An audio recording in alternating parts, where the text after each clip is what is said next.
Thank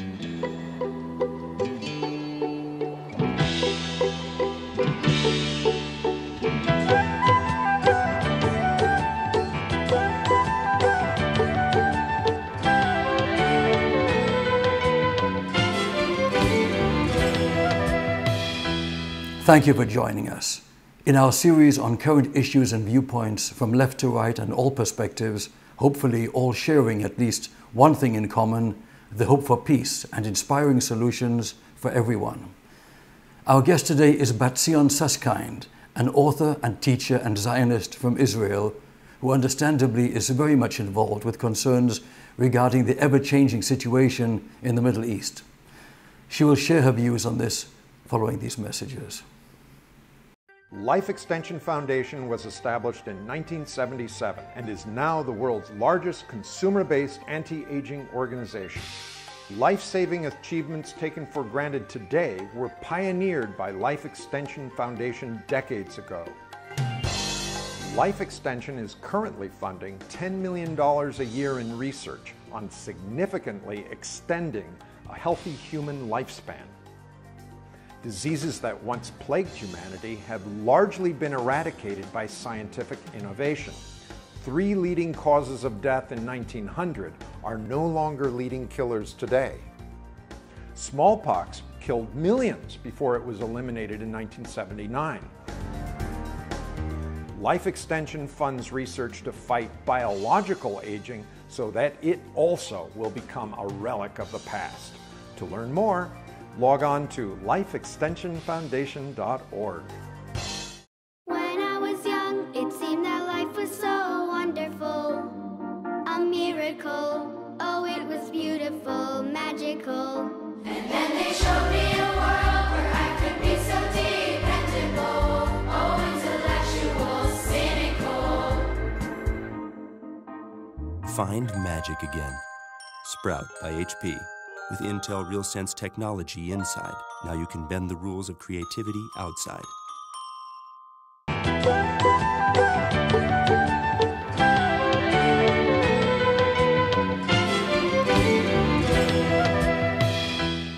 With us now is Bat-Zion Susskind. It's a real pleasure to have you on the show. Thank you very much. My pleasure. We are continuing a series here of viewpoints from Israel, and you, being a Tzabarit, a girl born in Israel who's lived abroad, seen the world, and of course have gone back to Israel. You have children here and there. You understand what it's all about. Mm-hmm. Yes. So, without dating this interview, in general, share with our audience how you see the challenges facing Israel around this time in history. Okay. Israel has always had to face challenges. The question is not so much the weight of the challenges or the size of the challenge, is how we deal with it. Because, for instance, I'll give you one example. We're approaching the anniversary of the Six-Day War. And I remember the Six-Day War. I was in Israel. I was a teenager. And at that time, I didn't realize what a challenge it was. Only now am I learning the details, that they were expecting far more casualties. They were expecting like 10,000 civilians killed, 30,000 injured. So, and as far as we're concerned, it was the easiest war ever. But now, so many years later, after that, they are finally revealing some of the challenges that they did face. So again, there will always be challenges. And I think it's more a question of a state of mind of the Israeli society. How strongly they feel about the country, how strongly the connection to the country, the connection to the land.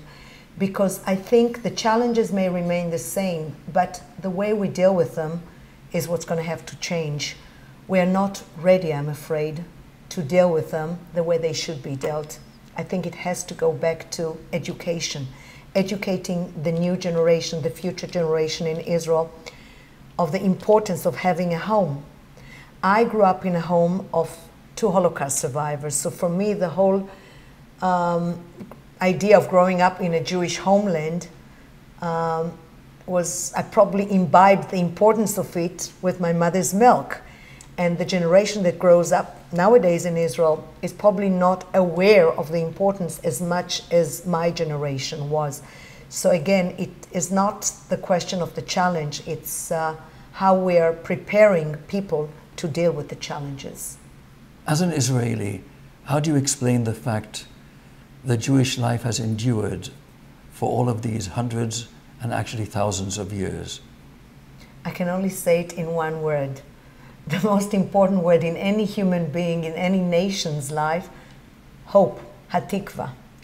If not for hope, we must be the most optimistic nation on earth.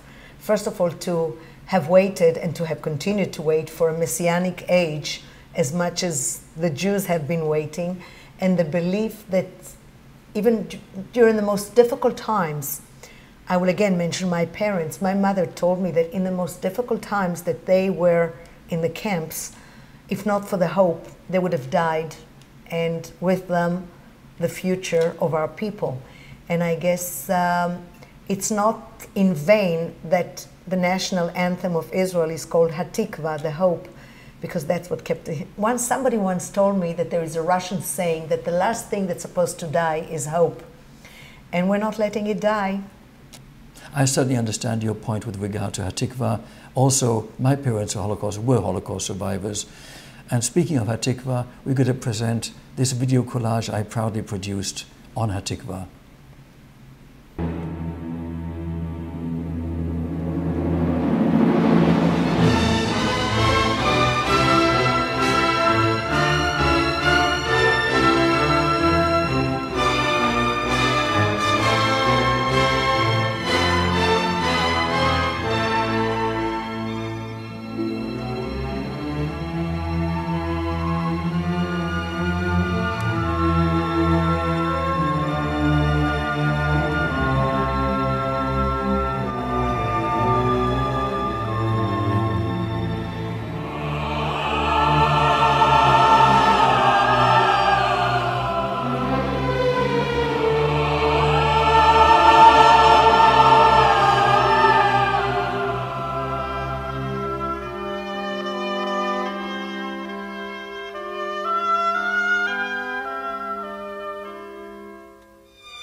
We're back with Bat-Zion Susskind. Batsy, I'm really proud of that video and would like to ask you, though, things I'm not so happy about are actually the fact that in Israel, it seems there's so many complications and so much conflict. They say 10 Jewish people, you'll have 20 different opinions. The Knesset has fights all the time, and it's just such a pandemonium. How do you see the priorities in Israel with regard to some kind of increasing unity and understanding? First of all, we're a democracy, and one of the signs of democracy is the fact that everybody can practice their freedom of thought, freedom of expression. And I am very proud to say that Israel is a democracy, probably, well, it is the only democracy in the Middle East. But with democracy comes all those issues that you've talked about. Yes, there is a lot of divisions. And unfortunately, the only times I've seen the country united was during times of war, times of terror attacks, and it shouldn't be this way, obviously. It shouldn't. But it is a problem, and there is a lot of corruption. And I personally attribute most of the issues that have to do with division to the fact that there is a lot of foreign money that comes into the country. We should have more control about all these NGOs, all these European organizations that funnel money into Israel to advance their agenda. And we know that European agenda has nothing to do with the welfare of Israel, unfortunately. These are organizations that support groups like B'Tselem. I don't know if your listeners are aware of all these groups that really dig under the foundations of the Jewish state. These organizations want to rid Israel of its Jewish essence. These organizations want to create what's so-called a civil society. These organizations are aimed at delegitimizing Israel, promoting BDS, and there's all this money behind them. And I'm afraid to say that that kind of money has probably seeped into every part of the Israeli society. We're now discovering the depth of that corruption. It is corruption because whenever there's money involved, there is corruption. And that money has bought a lot of factions in the Israeli society, has been used to indoctrinate young people in Israel, and it's very unfortunate. So I really think the best way to overcome it, first and foremost, is, and there are some laws in place curbing the actions of those European NGOs, but not enough, I'm afraid, not enough. So you're saying that there are entities that are undermining Israeli values, all that was beautiful and motivational in Israel from the good old days when Israel was reborn last century. Yes, I'm afraid so. I'll give you an example. I attended a meeting of the internal Knesset committee, and among the people that attended it were somebody named Father Nadaf. He's a Christian. He's called an Aramean. Actually, they have indigenous rights. Their indigenous rights were recognized by some international organization. I don't remember which one, maybe the UN, but in any case, he was born and raised in Israel. He has children who were born and raised in Israel. And of course, he's not Jewish, and they wanted to join the army. So they set a member of Meretz, and she debated with him, she argued with him, why do your children need to go to the army? They don't have to. They're not Jewish, they don't have to. And he said, I want to, they want to. This is the minimum, the bare minimum they can do to show some gratitude to a country that allowed them to practice their religion freely, not being persecuted, like other Christians around the Middle East. This is our way of saying thank you. And she was really adamant about him not allowing them to join the army. So this is just one example of what causes some divisions in the country. And she was a lefty, and her party is definitely supported financially by some hostile organizations. Anybody who would say that is supported by a hostile organization. in my view. She may think she's doing it out of Zionist intentions, best intentions. I disagree with that. Batsy, this is most interesting. I'd like us to continue, but we have to pause for these commercial messages. We'll be right back.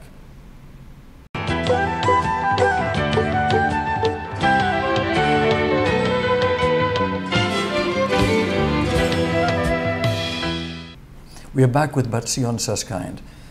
I'd like to ask you this question about Israel and how the world sees Israel. It seems that Israel is continuously subjected to lies by omission in the media. And it is this false narrative in the press that is contaminating people's views of what's real, dwelling on negatives in Israel. Some people say holding Israel to a higher standard, a compliment we could do without, I believe, in Israel. But nevertheless, these lies by omission, some see it as a new kind of anti-Semitism. What are your thoughts? It's funny that you mentioned that. Just yesterday I was talking to someone about an article that I wrote a few years ago, and I called it the lonely yardstick. Why?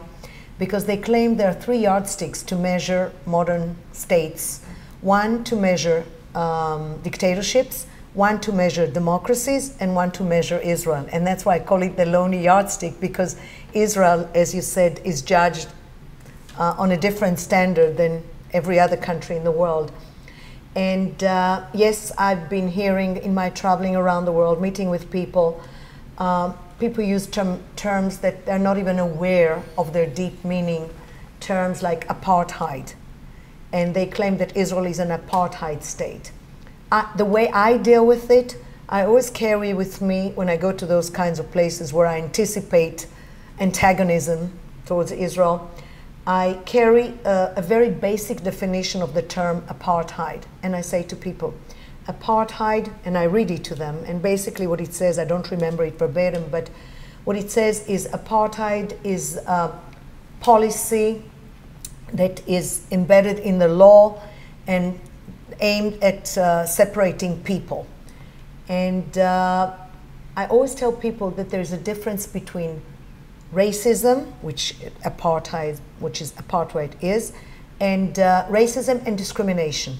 I said, in Israel you may have discrimination, but you do have it in America, you have it in New Zealand, places that I lived, England, places that I visit, all over the world, people discriminate. That's something that is ingrained in human nature. Racism is something that is embedded in policy, in the state. Find me one law in Israel where it says Arabs or Christians or Muslims are not allowed to go in here, only Jews, or show me a place where it says that Arabs and Christians and Muslims are not allowed to study at this university. You'll never find it because there's no such thing. Discrimination, yes, but it's human nature. That's the way people are.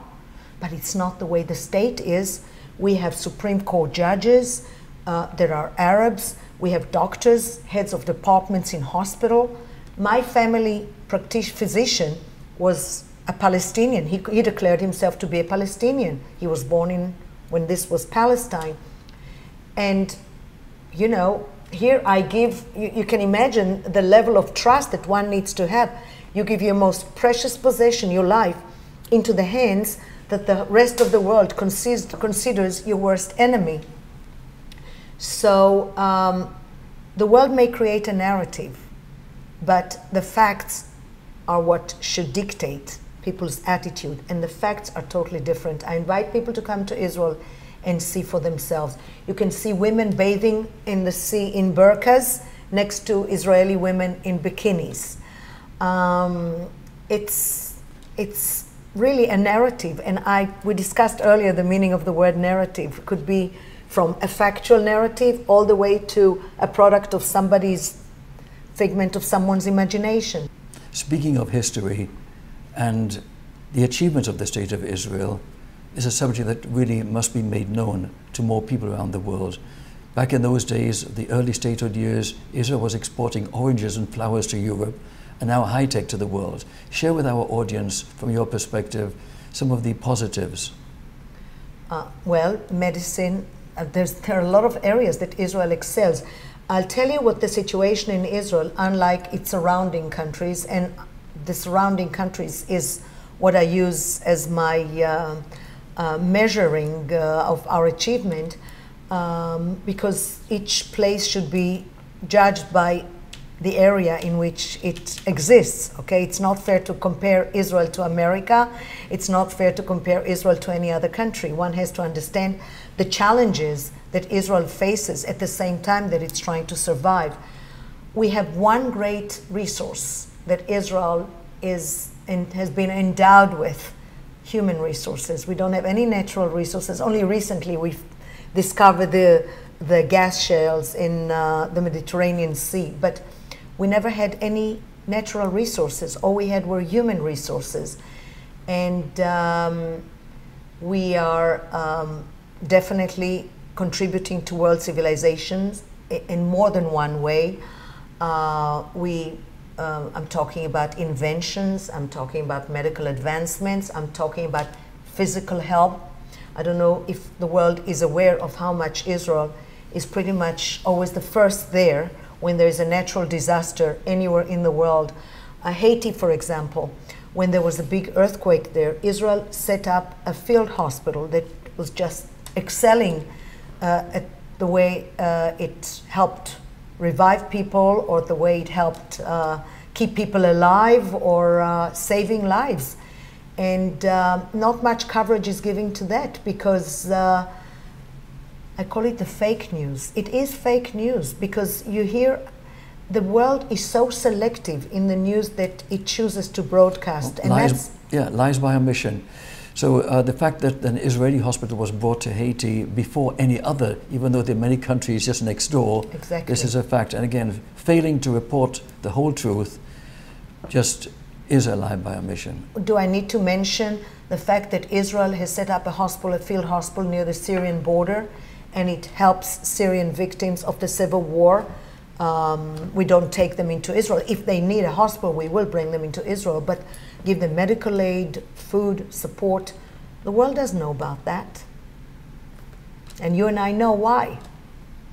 Anti-Semitism, I would call it. Anti-Semitism. You asked me earlier about the new form of anti-Semitism. You know, Lord Jonathan Sacks told me once that anti-Semitism is a virus. It's a mutating virus.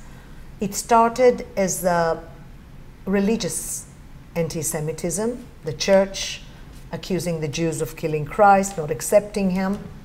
And eventually it evolved in the 18th, 19th century into racial anti-Semitism.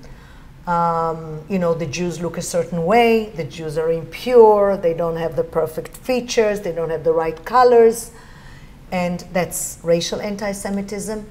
And the new form of anti-Semitism is political anti-Semitism. We spoke earlier, and you have quite a history of activism in Israel, and your views are very well developed, criticized by some, admired by others. I understand you've also authored a book, or you have another one on the way. Tell us about it, please. I have two more, actually. I've authored three. I published one. It's called On a Wing from the Holy Land. It's fiction. It's a historical fiction. A lot of Jewish history intertwined. I would say last 100 years of Jewish history definitely is laced in that story. It's a love story. And just, as I said, different experiences. Some of them are made up, some of them are real. Took me about 10 years to write it. So. Good Lord, that's quite a tome. Yes. And speaking of books, our main sponsor, Bill Falloon with the Life Extension Foundation, and you've been an advocate of life extension products in health for so many years. He wanted me to give you this book, so here it is, Pharmocracy, speaking of controversy. Thank you, William. I appreciate it very much. I've been a user of life extension for many, many years, and that's my secret. But I certainly enjoy the products, and I'm very grateful to you for the book and for the idea of life extension. I hope many more people use it. Thank you very much. Back to the profound topic just a few moments ago. Jerusalem, how do you explain the fact that Jerusalem, city of David and Solomon, some people say it is kind of preposterous and ridiculous that anyone else would claim Jerusalem is more holy to them and Jews don't have a right to it. What are your thoughts on that as an Israeli? For goodness sake, historical proof, archaeological proof, legal proof. What else do we need? These are the things that people should be aware of, not somebody's narrative. And I don't want to show disrespect to any other religion, but I don't appreciate when someone tries to usurp what is ours only. As with the term Zionism, it is ours. Education is the key. Absolutely. And we can only hope that more lucid attitudes will prevail and hope for a better future. I want to thank you so much for being with us today. It's been a real pleasure. My pleasure. Thank you so much for having me, Richard. I appreciate it. I'll be right back. Anywhere else, this would be a vacation on the Mediterranean. But here, it's also a journey into history. From modern Tel Aviv to the ancient cities of Herod, the Romans, the Crusaders. The history of Israel lives in all of us. Come find the Israel in you. Human age reversal. We may be there already. Human studies are now ready to begin to confirm meaningful reversal of pathological aging processes. These clinical trials aim to alter older humans so that they function as much younger individuals. Even modest success will result in a paradigm shift that will impart enormous societal benefits, such as sparing Medicare from insolvency. Life extension is not standing idle while 5,000 Americans die each day from age-related illnesses. Joining us are physician scientists who want to hurry up these technologies to keep people from aging to death. While life extension is pushing these projects forward, we need financial help to ensure these studies are carried through to fruition. You can support this research by making a tax-deductible donation to Life Extension Society. All donations will be used to fund age reversal research. Join us on this essential mission.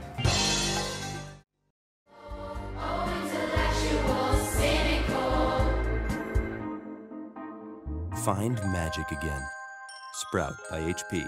With Intel RealSense technology inside, now you can bend the rules of creativity outside. This concludes our special show for today with Viewpoints from Israel. I'm Richard Peritz. Thank you for being with us.